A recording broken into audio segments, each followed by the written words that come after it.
ఇంత అందంగా నీ దేవుడు ఉన్నా నువ్వు పొరుగు దేవుడి దగ్గర వైపు చూస్తున్నావంటే ఎందుకు చూస్తున్నావు? కారణాలు ఏవో ఉంటాయిగా.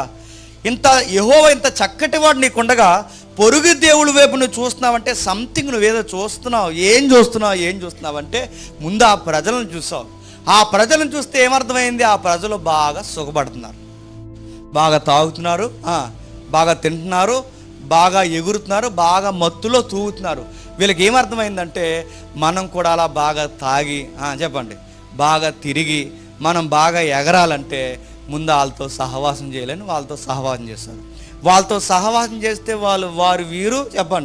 వీరు వారు అవుతారు. అక్కడ కొన్ని సూత్రాలు తెలిస్తే ఆ సూత్రాలు ఏంటంటే వీళ్ళకలాగా మనకు కూడా బాగా సుఖము, తిండి, నిద్ర బాగా రావాలి అంటే వీళ్ళు ఏ దేవుళ్ళని మొక్కుతున్నారో చెప్పండి, ఆ దేవుళ్ళని మనం కూడా మొక్కితే బాగుండని